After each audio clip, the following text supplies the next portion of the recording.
Hello everyone. MPPSC mains paper third part A lecture 14 के अंतर्गत हम गुरुत्वाकर्षण, गति, बल व गति के नियम यहाँ तक कंप्लीट कर देंगे, जो कि भौतिक विज्ञान का ये सिलेबस में पार्ट है।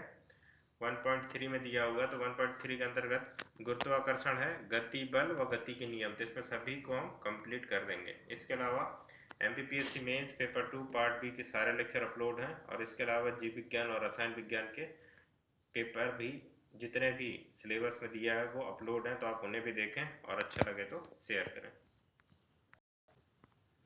तो सबसे पहले बात करते हैं गुरुत्वाकर्षण की। तो गुरुत्वाकर्षण क्या होता है या गुरुत्वाकर्षण बल किसे कहते हैं? तो जो ब्रह्मांड में जितने भी पिंड हैं, ये जितने भी वस्तुएं हैं, अगर वो एक दूसरे से कुछ दूरी में रहेंगे तो उनके मध्य में कोई एक बल कार्य करेगा, जिसको क्या कहते हैं? गुरुत्वाकर्षण बल कहते हैं। और वो उसी बल के कारण वो उसी स्थिति पे स्थिर होते हैं या अपनी स्थिति के लिए जिम्मेदार होते हैं, जिसको क्या कहते हैं? गुरुत्वाकर्षण बल कहते हैं। वो कैसा भी पिंड होगा या किसी भी तरह के पिंड होगा जिसका द्रव्यमान होना चाहिए, अगर उसमें द्रव्यमान है तो वो किसी न किसी तरह से किसी न किसी पिंड के साथ गुरुत्वाकर्षण बल से कनेक्ट होगा या बंधा होगा। यही को क्या कहते हैं? गुरुत्वाकर्षण बल कहते हैं। तो ब्रह्मांड के सभी पिंड एक दूसरे को आकर्षित करते हैं। वस्तुओं के बीच के इस आकर्षण को गुरुत्वाकर्षण या गुरुत्वाकर्षण बल कहते हैं। ये इसका डेफिनेशन हो गया। और इसके अलावा जब न्यूटन साहब ने या न्यूटन सर ने आइजैक न्यूटन सर ने गुरुत्वाकर्षण के बारे में एक परिकल्पना किया और साथ ही साथ उन्होंने रिसर्च किया, तो उन्होंने अपने एक सिद्धांत को प्रतिपादित किया। उसमें उन्होंने बताया कि गुरुत्वाकर्षण, जिसको क्या कहा गया? गुरुत्वाकर्षण का सार्वत्रिक नियम, जो कि इम्पोर्टेंट है, पूछा भी जा सकता है। तो उन्होंने बताया कि न्यूटन के गुरुत्वाकर्षण नियम के अनुसार दो पिंडों के बीच गुरुत्वाकर्षण बल उनके द्रव्यमानों के गुणनफल का समानुपाती और उनके बीच की दूरी के वर्ग के व्युत्क्रमानुपाती होता है। सिंपल सा न्यूटन साहब का कहना यह था कि अगर दो पिंड है, जैसे कि ये m1 m2 दो पिंड है, तो एक दूसरे के बीच में जो इसका डिस्टेंस है और m1 m2 इनका मान लो द्रव्यमान है, तो इनके द्रव्यमान के गुणनफल के समानुपाती और इसके बीच की दूरी, जो इसके बीच की दूरी क्या है? d है, तो इसके क्या होगा? व्युत्क्रमानुपाती होगा। कौन सा? बल। यही सार्वत्रिक गुरुत्वाकर्षण बल का नियम था। इसके अलावा यदि दो पिंडों का द्रव्यमान m1 m2 हो तो उनके बीच की दूरी d हो, तो उनके बीच का गुरुत्वाकर्षण बल क्या हो जाएगा? वो हो जाएगा F proportional m1 by m2 d square.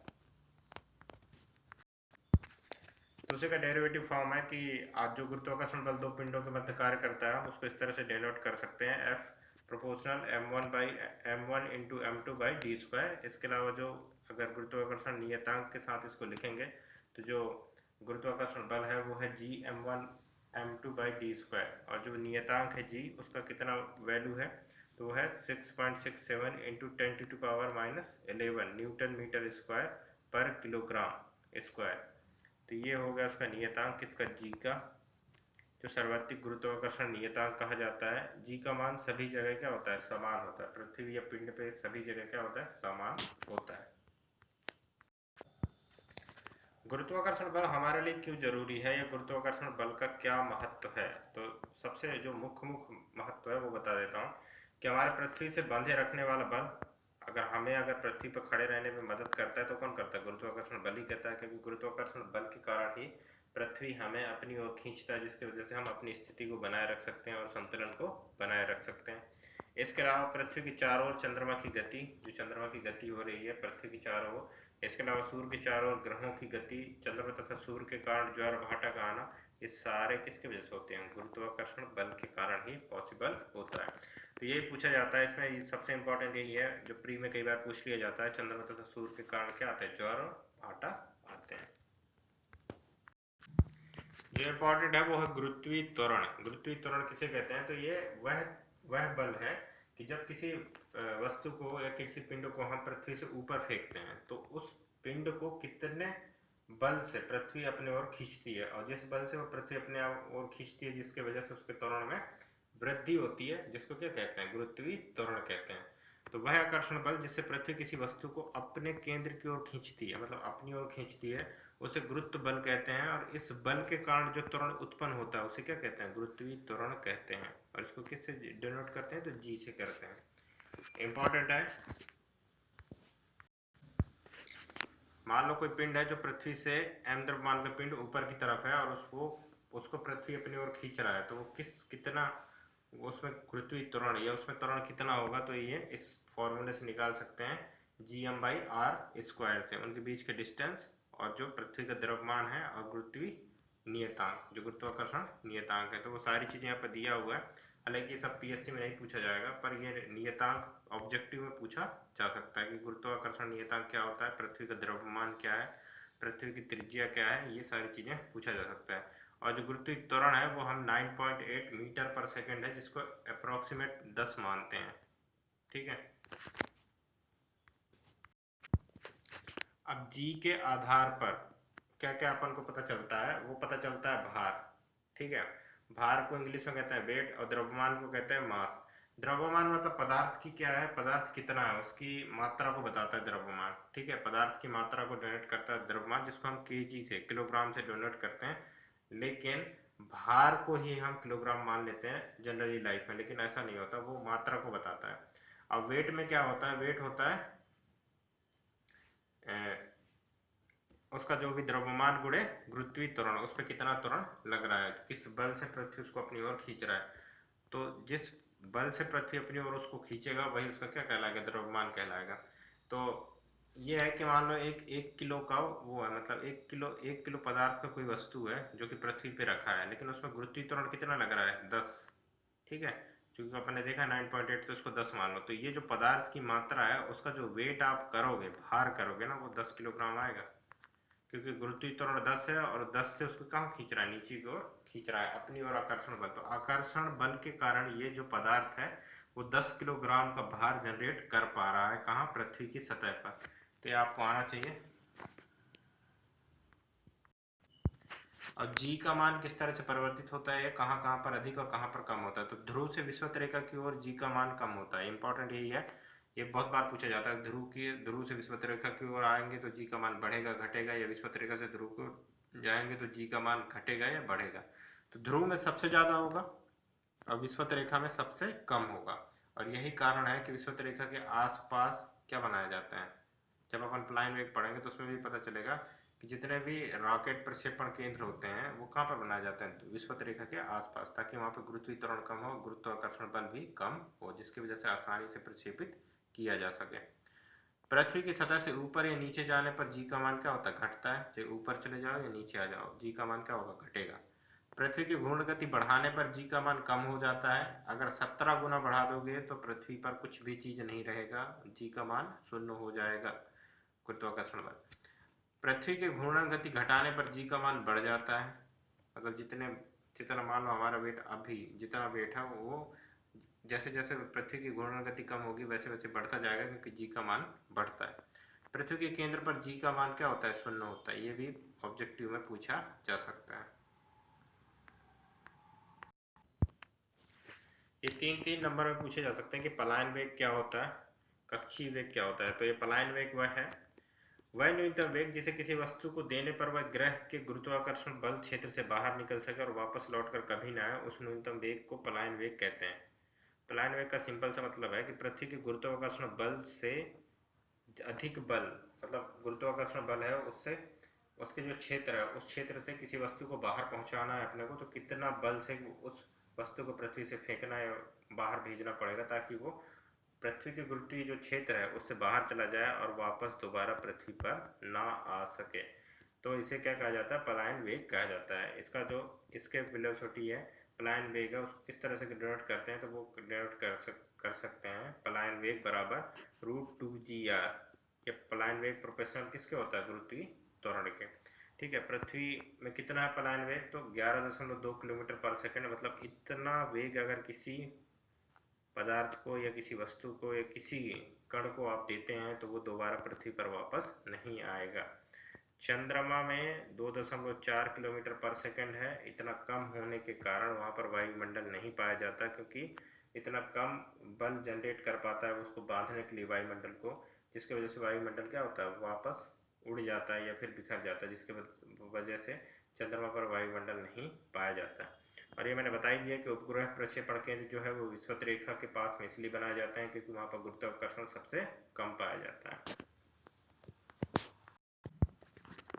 दूसरा कक्षीय वेग, तो पृथ्वी के चारों ओर घूमने के लिए एक पिंड को जिस न्यूनतम वेग की आवश्यकता होती है उसे क्या कहते हैं? पृथ्वी का कक्षीय वेग कहते हैं। जितने भी उपग्रह अपन भेजते हैं यहाँ से पृथ्वी से, उनके लिए बहुत इंपॉर्टेंट होता है, वो यही निकाल के भेजते हैं कक्षीय वेग के हिसाब से। ठीक है, कक्षीय वेग होता है बराबर √2 g का। ठीक है, और हमेशा ये याद रखना कि जो कक्षीय वेग है वो कम होता है किससे? पलायन वेग से। ये भी इम्पोर्टेंट है। ये भी एक इम्पॉर्टेंट है कि ग्रहों से संबंधित केपलर के नियम पूछा भी जा सकता है। ये 6 नंबर में भी पूछा जा सकता है। तो केपलर ने ग्रहों के जो गति था उसमें अध्ययन किया और उन्होंने बताया कि ग्रह मतलब किस तरह से गति करता है एक पिंड के चारों ओर, या फिर उसकी गति में किस तरह से परिवर्तन आता है और उसकी स्थिति में समय के साथ क्या परिवर्तन आता है। तो कोई भी खगोलीय पिंड किसी ग्रह के चारों ओर दीर्घ वृत्ताकार पथ में घूमता है। ये एक इम्पॉर्टेंट है कि वो वृत्ताकार में घूमकर, जितने भी खगोलीय पिंड है वो दीर्घ वृत्ताकार पथ में ही घूमेगा। जैसे कि कोई भी ग्रह सूर्य के चारों ओर दीर्घ वृत्ताकार पथ पर घूमता है। दूसरा है, कोई भी ग्रह जब सूर्य के चारों ओर घूमता है तो समान समय में समान क्षेत्रफल कवर करता है। ये इंपॉर्टेंट है, यही मेन रूप से पूछा जाता है कि समान समय में जितना टाइम में ये क्षेत्रफल कवर करने में लेगा वही टाइम ये क्षेत्रफल कवर करने में लेगा कोई भी ग्रह। ठीक है, इसको त्रिविमीय क्षेत्रफल कहते हैं। तो ये क्षेत्रफल कवर करने में जितना टाइम लगता है वो टाइम सेम रहता है, सेम समय में आप उस टाइप को निकाल भी सकते हैं। और जो लास्ट है वो है, कोई भी ग्रह जब सूर्य के चारों ओर परिक्रमण करता है तो परिक्रमण काल का वर्ग उस ग्रह की सूर्य से दूरी के घात 3 के समानुपाती होता है। मतलब t² प्रोपोर्शनल टू r³। जो परिक्रमण काल है, परिक्रमण काल क्या है? उसकी दूरी के घात 3 के समानुपाती होता है। यहाँ से न्यूमेरिकल भी बनते हैं लेकिन ये पीएससी में नहीं पूछे जाएंगे। तो गुरुत्वाकर्षण बल में इतना ही। जितना भी गुरुत्वाकर्षण बल के बारे में मैंने बताया उसमें ग्रहों संबंधी के केपलर के जो नियम है वो आपको आना चाहिए। 6 नंबर में पूछा जा सकता है, 3 नंबर में भी पूछा जा सकता है। 3 इसके नियम है तो तीनों नियम आपको बताने पड़ेंगे। इसके अलावा कक्षीय वेग का डेफिनेशन पूछेगा 3 नंबर में, पलायन वेग का भी पूछ सकता है, गुरुत्वाकर्षण का भी पूछ सकता है। तो ये इंपॉर्टेंट है। इसके अलावा गुरुत्वाकर्षण कहाँ घटेगा कहाँ बढ़ेगा ये भी पूछा जा सकता है। अगला है बल। बल किसे कहते हैं? सबसे पहले तो ये बात है, तो बल एक ऐसा बाह्य कारक है जो किसी वस्तु या पिंड की दिशा व गति में बदलाव कर दे। सिंपल सी बात है, बल वह कारक है जो किसी वस्तु या पदार्थ या जो भी द्रव्यमान वाली वस्तु है उसकी स्थिति में अगर परिवर्तन ला दे, तो जो परिवर्तन लाने के लिए जो कारक कार्य कर रहा है उसको क्या कहेंगे? बल कहा जाएगा। इसको न्यूटन के नियम के अनुसार से डिफाइन किया गया था, गति के नियम से, F बराबर ma, जिसमें द्रव्यमान इंटू त्वरण। बल एक सदिश राशि है और इसका मात्रक क्या है? न्यूटन है। और बल एक कारक है किसी वस्तु के स्थिति में परिवर्तन लाने के लिए। और सदिश राशि इसलिए है कि जिस दिशा में बल होगा उसी दिशा में कार्य भी दिखाई देगा। अब बलों का वर्गीकरण अगर करते हैं कि बल कितने प्रकार के हैं, तो बल 4 प्रकार के होते हैं। एक होता है नाभिकीय बल, एक होता है विद्युत चुंबकीय बल, वंडरवाल्स बल या कमजोर नाभिकीय बल, और एक लास्ट होता है गुरुत्वाकर्षण बल, जो कि अपन ने अभी पढ़ चुके हैं। तो सबसे पहले बात करते हैं नाभिकीय बल। ये सबसे स्ट्रॉन्ग बल होता है या सबसे शक्तिशाली बल होता है दुनिया में, या फिर पूरे दुनिया विश्व में जितने भी बल है उसमें सबसे शक्तिशाली बल कौन सा है? नाभिकीय बल होता है। ये ब्रह्मांड का सबसे शक्तिशाली बल है, पर यह कम दूरी में लगता है, एकदम माइक्रो दूरी या उससे भी नीचे की दूरी पर मान लो। तो ये होता है 10⁻⁻15 मीटर, इतना कम डिस्टेंस में ये बल लगता है और सबसे स्ट्रॉन्ग बल होता है। परमाणु के केंद्र में मिलता है और यही कारण है कि परमाणु के केंद्र में होने के कारण जो प्रोटॉन होते हैं वो धनात्मक चार्ज होने के बाद भी एक साथ मिलते हैं, क्योंकि ये इतने सशक्त बल से या शक्तिशाली बल से एक दूसरे से जुड़े रहते हैं कि वो अलग नहीं हो सकते, जबकि उन पर आवेश धनात्मक मतलब सेम आवेश होने के बाद भी एक दूसरे से दूर नहीं जा पाते। फिर एक होता है चुंबकीय विद्युत बल। इसको दूसरा सबसे शक्तिशाली बल मान सकते हो। यह चुंबक एवं आवेश जैसे विशेष संरचना में लगने वाला बल है। दूसरा प्रबल बल है क्योंकि ये मानव निर्मित बल है, एक तरह से चुंबकीय बल है। इसको कृत्रिम भी जनरेट किया जा सकता है, तो दूसरा सबसे स्ट्रॉन्ग बल है। और ये मध्यम दूरी तक लगाया जा सकता है, उससे ज़्यादा दूरी पर कार्य नहीं करेगा। वंडरवाल्स बल या कमजोर नाभिकीय बल ये सभी में लगता है और कम दूरी पर लगता है। इसके अलावा होता है गुरुत्वाकर्षण बल, सबसे कमजोर बल है, अनंत दूरी तक लगने वाला बल है, द्रव्यमान पर लगता है। ये सारी चीजें पूछा जा सकता है कि कौन सा बल कहाँ लगेगा, कितनी दूरी पे कार्य करेगा और द्रव्यमान पर लगेगा, तो गुरुत्वाकर्षण बल है। तो सबसे स्ट्रांग कौन है? नाभिकीय बल, फिर आता है चुंबकीय बल, फिर वंडरवाल बल, फिर आता है गुरुत्वाकर्षण बल। तो ये सीक्वेंस भी याद होना चाहिए कि कौन सा बल सबसे। बल के बाद आता है गति। गति क्या होता है, गति किस तरह से कार्य करता है, इसके अलावा गति के कौन कौन से नियम है, तो ये पढ़ेंगे हम। तो गति का सिंपल से पहला डेफिनेशन देख लेते हैं कि गति क्या होता है। तो समय के साथ किसी वस्तु की स्थिति में परिवर्तन को गति कहा जाता है। गति को हम कुछ इन शब्दों में वर्णित या प्रस्तावित कर सकते हैं। किसी भी वस्तु का समय के सापेक्ष अपना स्थान छोड़कर किसी दूसरे स्थान पर चले जाना गति कहलाता है। गति में सिंपल से वो चीज़ें आती हैं जैसे विस्थापन, दूरी, वेग, त्वरण। कोई भी वस्तु अगर इस स्थान पे रखी है और वो एक निश्चित समय पीरियड पे यहाँ पहुँच जाता है, तो जो ये समय पे चली गई दूरी है वो गति कहलाएगा। इस दूरी को तय करने पे जो समय लगता है और इस समय पर चली गई, मतलब इस वस्तु के द्वारा तय किया गया दूरी क्या कहलाएगा? समय, गति कहलाएगा। तो इम्पोर्टेंट है। तो गति कितने प्रकार के होते हैं? तो गति होते हैं सरल रेखीय गति, वृत्तीय गति, घूर्णन गति और कंपनिक गति। जो कंपन होता है वो भी एक गति होती है। अब बात करते हैं सरल रेखीय गति। किसी वस्तु का एक सीधी रेखा में या बिना अपनी दिशा बदले समय के साथ अपनी स्थिति में परिवर्तन सरल रेखीय गति कहलाता है। सिंपल सी बात है, जैसे उसका नाम से स्पष्ट है, सरल रेखीय गति। तो एक रेखा में कोई वस्तु लगातार गति कर रहा है और अपनी स्थिति में परिवर्तन ला रहा है, लेकिन अपने जो दिशा है उसमें कोई परिवर्तन नहीं लाता, तो उसे क्या कहते हैं? सरल रेखीय गति। इनका अनुप्रयोग पूछा जाता है, तो इसका एग्जाम्पल है सीधे रास्ते में चलती हुई बस या सीधे लाइन पे लुढ़कती हुई गेंद। ये भी सरल रेखीय गति है। ये अपन को लगता नहीं, लेकिन कोई भी वस्तु जो एक ही रेखा में या एक ही सरल रेखा में लगातार गति कर रहा है और उसकी दिशा में कोई परिवर्तन नहीं कहा, तो प्रत्येक वस्तु का गति जो होगा उसको क्या कहा जाएगा? सरल रेखीय गति कहा जाएगा। फिर होता है वृत्तीय गति। किसी भी वस्तु का समय के साथ एक ही मार्ग में वृत्ताकार चक्कर लगाना बिना अपना मार्ग बदले वृत्तीय गति कहलाती है। वृत्तीय गति का सिंपल सी बात है कि एक पॉइंट के चारों ओर लगातार कोई वस्तु गति कर रहा है और उसमें कोई परिवर्तन नहीं ला रहा है, तो उसे क्या कहेंगे? वृत्तीय गति कहेंगे। जैसे पृथ्वी सूर्य का चक्कर लगाता है।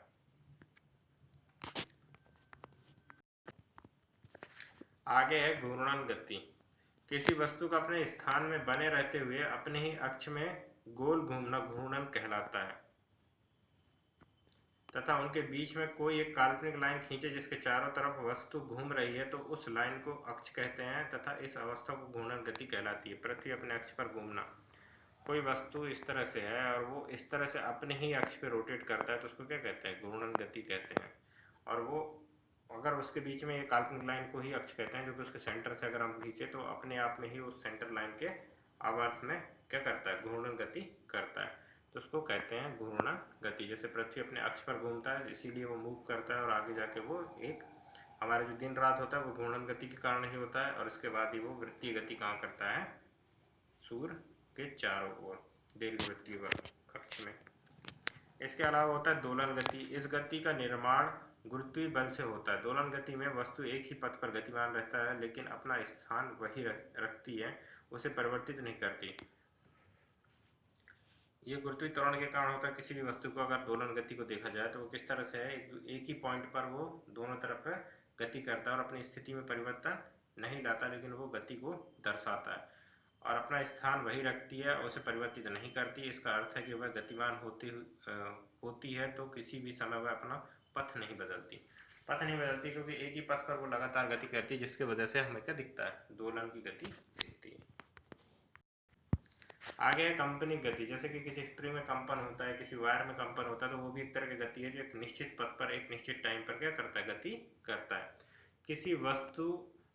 कोई वस्तु जब अपने किसी एक अक्ष के सापेक्ष पूरा चक्कर काटे बिना घूमती है तथा वह प्रक्रिया दोबारा समान घुमाव तक चक्कर करती है, परंतु इसके साथ में कोई बदलाव नहीं होता, तो इस प्रकार की गति को क्या कहते हैं? कंपनिक गति के नाम से जाना जाता है। तो ये होता है कंपनिक गति, जो एक ही पॉइंट से पिन पॉइंट से ऊपर नीचे होता है, और इसी को क्या कहते हैं? कंपनिक गति कहते हैं। तो न्यूटन की गति के नियम इन्हीं सारी गतियों पर आधारित है, और इन्हीं सारी गतियों के आधार पर उन्होंने, जो सर आइजैक न्यूटन थे, वो भौतिक भौतिकी के पिता भी कहे जाते हैं, तो ये भी ऑब्जेक्टिव में पूछा जा सकता है कि भौतिकी के पिता किसे कहते हैं, तो न्यूटन को। इन्होंने 1687 में पहला गति का नियम दिया था, उसका पुस्तक का नाम था प्रिंसिपिया, तो ये बुक का नाम भी शायद पूछा जा सकता है, और यही इम्पोर्टेंट है, ये आते भी हैं गति के प्रथम द्वितीय तृतीय नियम। तो गति का प्रथम नियम या जड़त्व का नियम भी इसको कहा जाता है, जो पहला नियम है उसको जड़त्व का नियम भी कहा जाता है। अथवा परिवर्तन के लिए बाह्य कारक की आवश्यकता होती है। सिंपल सी बात है, इसमें क्या बोल रहा है कि अवस्था परिवर्तन के लिए बाह्य कारक की आवश्यकता होती है, जिसे बल कहते हैं।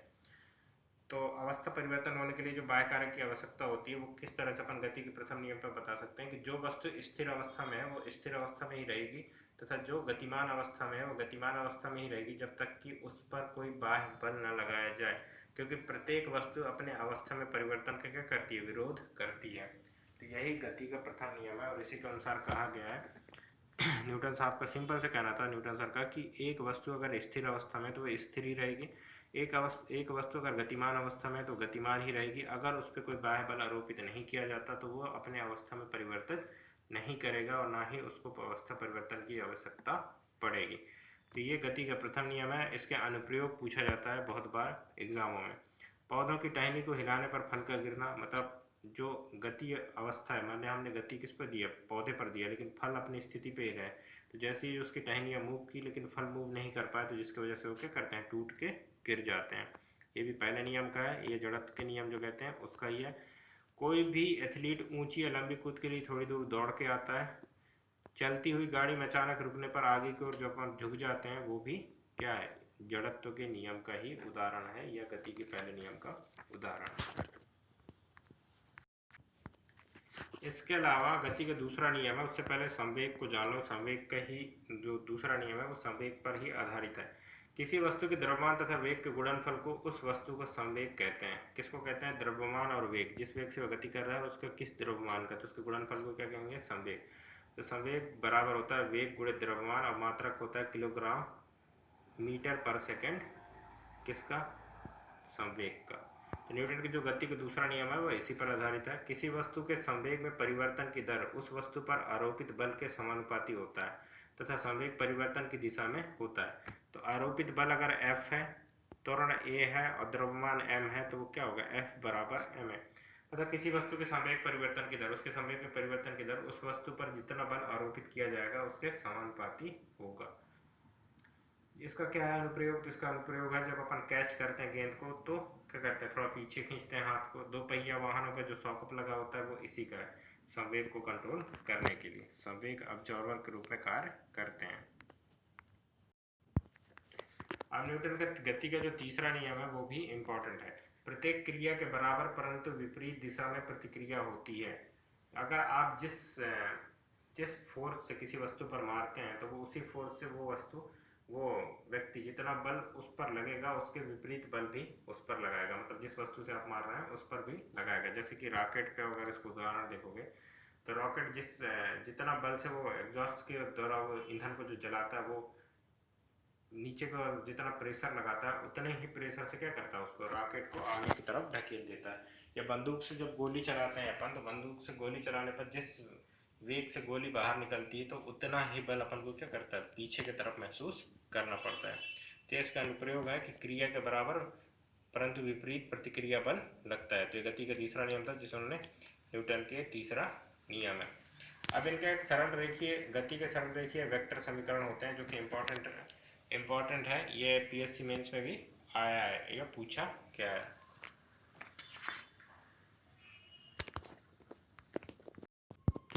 तो गति के जो प्रथम नियम है उसका प्रथम समीकरण क्या है, यदि किसी वस्तु का प्रारंभिक वेग u है और t समय पश्चात अंतिम वेग v हो, तो वस्तु का त्वरण निम्न अनुसार होगा। तो त्वरण में क्या कहते हैं, त्वरण को वेग में परिवर्तन बटे समय अंतर, तो अंतिम वेग माइनस प्रारंभिक वेग बटे समय अंतर। तो इस तरह से अगर अपन इसका एक वेक्टर इक्वेशन बनाएं, ठीक है, तो वो इस तरह से बनेगा v minus you by T, और इसको अगर मैथमेटिकली रूप से सॉल्व करें तो ये 80 हो जाएगा और v माइनस यू हो जाएगा।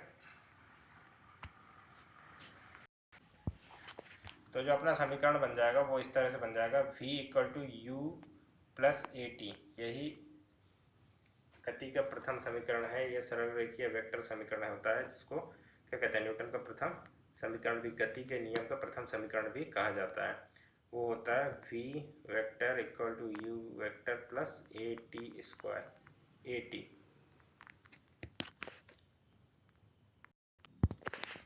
अब यह है दूसरा समीकरण। दूसरा समीकरण यह है कि यदि सरल रेखा में किसी वस्तु का प्रारंभिक वेग u, अंतिम वेग v तथा उत्पन्न त्वरण a है, तो उस वस्तु का मध्यम वेग u प्लस v बाई 2 होगा। इस वेग से चलने वाली वस्तु t समय में s दूरी तय करती है, तो वेग क्या होगा, विस्थापन बटे समय। विस्थापन होगा वेग इंटू समय। तो इस तरह से वो समीकरण कुछ इस तरह से बन जाएगा कि s equal to u plus v by 2 into t, ये पहला समीकरण बन जाएगा।